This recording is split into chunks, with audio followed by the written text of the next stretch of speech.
So here I have a few young folks camping out in a dark, cursed forest. Ill advised, I think we all know how this movie is going to end. And with that, I welcome you to another episode of The Romento, where my goal, as always, is to enhance your movie watching experience. So I was fortunate to catch an early screening of Blair, which is still a couple weeks away from being released.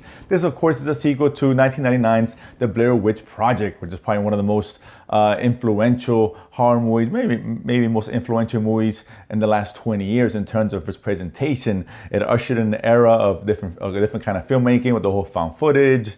It also gave us one of the first movies that had like a true viral campaign. And it also gave us the era of low budget horror movies because they turned such a big profit. Now the movie itself, I remember I liking it back then when I first saw it. I'm a huge horror movie fan, everybody knows that.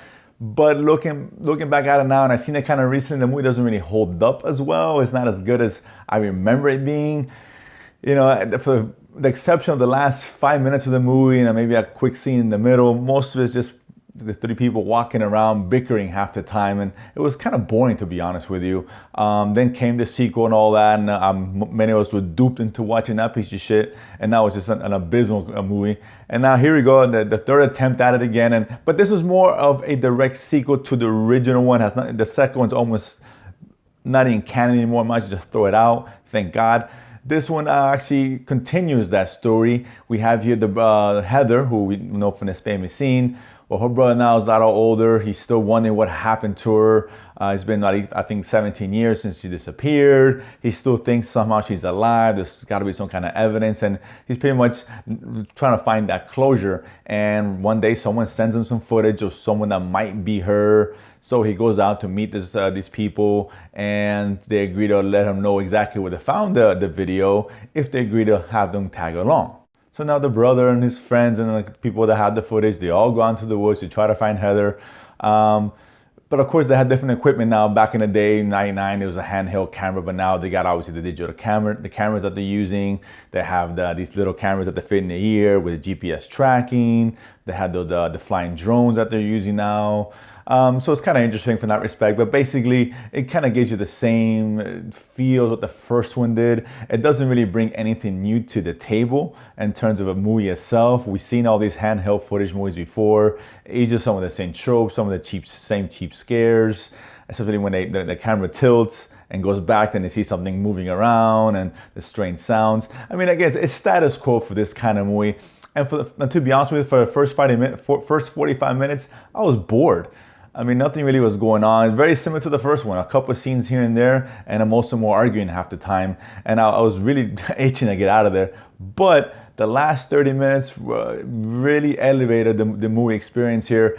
This actually ended up being not so bad horror flick.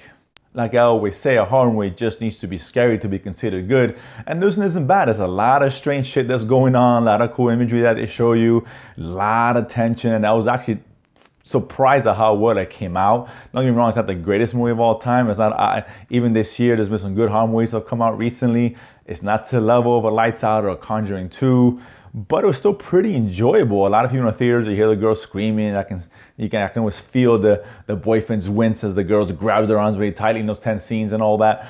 But it was actually really well done, really well executed for the most part. Again, nothing new here. We've seen all these kind of scares before, but they're still pretty effective. And to be honest with you, I like this better than the original for that matter. It doesn't have the same kind of innovative feel to it, but it was a scarier movie because the moments of tension, as opposed to the first movie, was really the last 5 minutes. This one was probably the last 30 minutes. A lot of cool stuff that goes on, and you really buy into it. You don't care about the kids or anything like that. It's not a great story. It's very simple, it's stripped down. But for what it is, it's good. It's a decent horror movie. I think you guys will get a lot of enjoyment out of it, especially for your true horror fans out there. We're getting close to Halloween season when I have a couple of horror movies coming up. But this one isn't bad. And it's kind of funny because this one really came out of nowhere. This movie is actually, as a funny tidbit, was going to be called The Woods. It was being filmed under the name The Woods. No one really knew exactly what that was. And at Comic-Con about a month and a half ago, they came out saying that this movie was actually not called The Woods. It was actually Blair Witch.